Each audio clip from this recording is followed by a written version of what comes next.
क्या आप जानते हैं कि जापान में हर साल 1500 यानी कि 1500 से ज्यादा भूकंप आते हैं। लेकिन अब जो आने वाला है वह सब कुछ बदल सकता है। ऐसा भूकंप जो इतिहास मिटा सकता है, ऐसी तबाही जो एक से ज्यादा देशों को अपनी चपेट में ले सकती है। और यह इस वक्त एक बड़ा अलार्म पूरी दुनिया में बज चुका है, मेगा क्वेक का। जापान जो प्राकृतिक आपदाओं से पहले से ही जूझ रहा है, अब एक बड़े संकट के सामने खड़ा है। यहां समुद्र के नीचे छिपा एक विशाल खतरा अब फटने को तैयार है। यह कोई आम भूकंप नहीं होगा, यह एक मेगा क्वेक होगा जो लाखों जिंदगियों को खत्म कर देगा और पूरे देश को बर्बाद भी कर देगा। क्या है जापान का मेगा क्वेक और उसके लेकर क्या भविष्यवाणी हुई है, उसको समझाता हूं। मार्च 2025 की एक रिपोर्ट में दुनिया इस वक्त उसको देखकर घबरा गई, चौंक गई। क्यों? क्योंकि अगले 30 सालों में जापान में एक मेगा क्वेक आने वाला है, ऐसा उस रिपोर्ट में लिखा हुआ था। और उसकी आने की संभावना है 80%। खास तौर पे 2025 से लेकर 2030 के बीच में यह बड़ा अलार्म बजा है। इस भूकंप की तीव्रता 8 से 9 रिक्टर स्केल पे हो सकती है। आप देखिए, 3 लाख लोग मारे जाने का अनुमान, 20 लाख इमारतें गिर सकती हैं और आर्थिक नुकसान $1.81 ट्रिलियन, यानी कि जापान की आधी अर्थव्यवस्था तबाह हो जाएगी। और ये इस वक्त जो अर्थक्वेक लगातार आपको आते हुए देशों में दिख रहे हैं, वो मिलकर अगर एक साथ आ गए तो सोचिए क्या होगा। और इस वक्त जो सबसे पहले जिस देश का नाम आया है वो है जापान, जो कि पहले से भूकंप को लेकर लगातार परेशान रहा। भूतकाल की विनाशकारी घटनाएं अगर देखें तो जापान ने पहले भी विनाश देखा है। 1946 में आए 6.9 तीव्रता के भूकंप ने तटीय इलाकों को तबाह कर दिया था। मछुआरे अपनी नावों के साथ बह गए थे और गांव मलबे में तब्दील हो गए थे। हजारों लोगों की जान गई थी। लेकिन इस बार स्थिति और गंभीर हो जाएगी और बड़ा भूकंप, महाभूकंप देखने को मिलेगा। विशेषज्ञों का कहना है कि अगर यह मेगा क्वेक, महाभूकंप आया तो तबाही बहुत भयानक होने वाली है। जापान के लिए सबसे बड़ा खतरा क्या है? देखिए, यहां ही क्यों ऐसा विनाश का डर हमेशा बना रहता है, हमेशा क्यों यहां भूकंप आते हैं। कारण है नांकाई ट्रॉफ।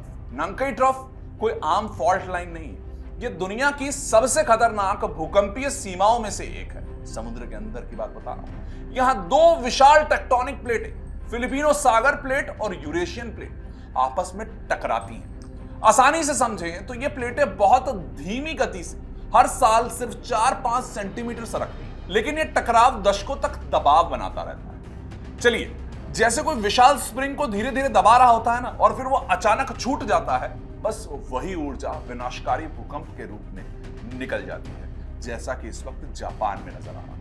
नांकाई ट्रॉफ 700 किलोमीटर लंबी है और जापान के दक्षिणी तट के नीचे छिपी है। अगर यह पूरी तरह सक्रिय होती है तो यह 2011 के तोहोकू भूकंप से भी ज्यादा खतरनाक होगी और उस भूकंप में 15,000 लोगों की जान गई थी। तो जापान इस वक्त देखिए ऐसी जगह पर बैठा है और इस खतरे में बैठा है जहां उनका पूरा देश खत्म हो सकता है। खतरा बड़ा है, खतरे का संकेत समझना होगा पूरी दुनिया को। एक्सपर्ट्स क्या कहते हैं? वो कहते हैं कि हाल ही में भूकंप लगातार आ रहे हैं और ये झटके और समुद्र तल में बदलाव दे रहे हैं, संकेत दे रहे हैं कि खतरा, एक बड़ा खतरा अब करीब है। जापान सरकार ने इस खतरे की संभावना को 80% तक बढ़ा दिया और वैज्ञानिकों ने तो चेतावनी दे दी है कि यह अगले कुछ दशकों में आने वाला है। ये सिर्फ सवाल नहीं, यहां पर आप सोचिए कि तैयारी कितनी है।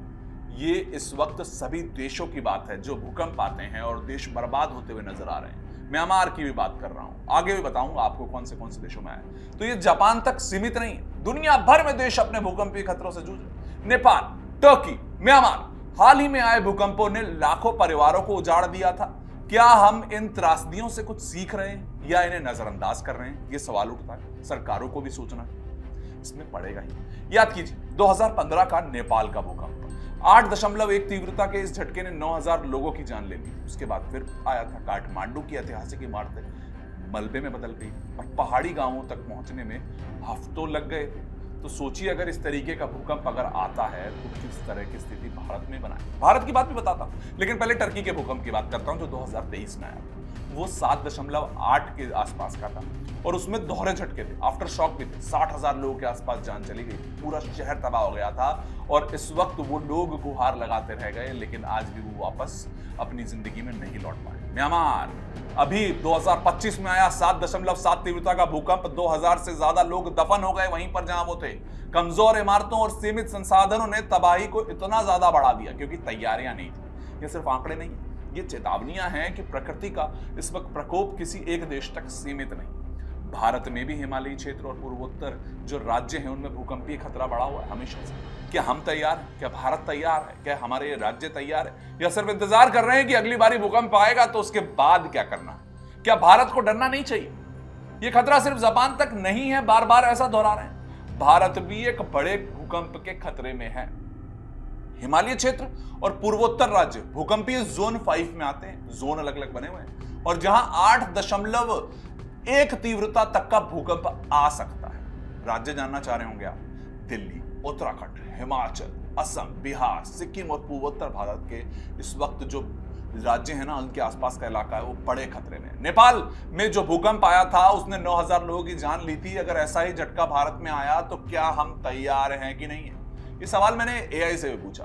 देखिए, भारत की 30 करोड़ से ज्यादा आबादी हाई रिस्क भूकंपीय क्षेत्रों में रहती है। कितने? 30 करोड़ लोग तो इस वक्त भूकंप आएगा तो उसकी चपेट में आ जाएंगे अगर वो अपना पूरा इस वक्त रिक्टर स्केल पे 7 से ऊपर का आ गया। अगर जापान जैसा देश जो दुनिया में सबसे ज्यादा भूकंप रोधी इंफ्रास्ट्रक्चर रखता है, उसके साथ ऐसा हुआ था तो भारत के साथ क्या होगा? सोचिए। जब मैं आपको बता रहा हूं, जैसे मैंने अब जब एआई से पूछा कि अगर भारत में 7 की तीव्रता का भूकंप आता है तो क्या होगा, तो जवाब जो आया है ना, बेहद डराने वाला है। बताओ क्या कहा? एआई बता रहा है अगर भारत में एक बड़ा भूकंप आता है तो नुकसान का अनुमान इस पर निर्भर करेगा कि वो किस क्षेत्र में आया है। अलग अलग क्षेत्रों के हिसाब से आपको समझाता हूं कि भारत में अगर इस तीव्रता का भूकंप आया तो क्या वहां का इंफ्रास्ट्रक्चर इतना मजबूत है, क्या वो संभाल पाएगा?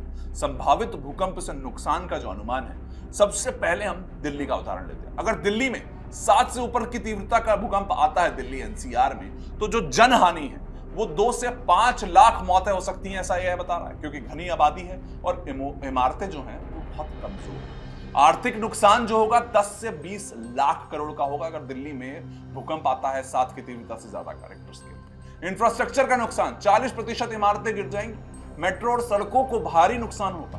ध्यान देने की जरूरत है। एआई बता रहा है कि हिमालय क्षेत्र यानी कि उत्तराखंड नेपाल बॉर्डर के आसपास अगर आता है, 8 के आसपास का अगर आ गया मान ली, तो जनहानि 50,000 से 1 लाख तो लोगों की मौत हो सकती है।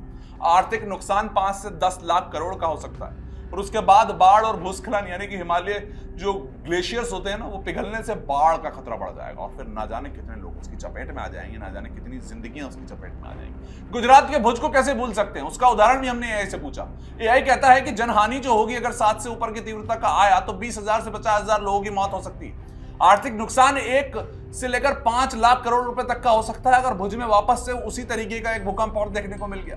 और अहमदाबाद और कांडला पोर्ट जैसे व्यापारिक केंद्रों को बहुत बड़ा झटका लग सकता है। लेकिन क्या भारत तैयार है?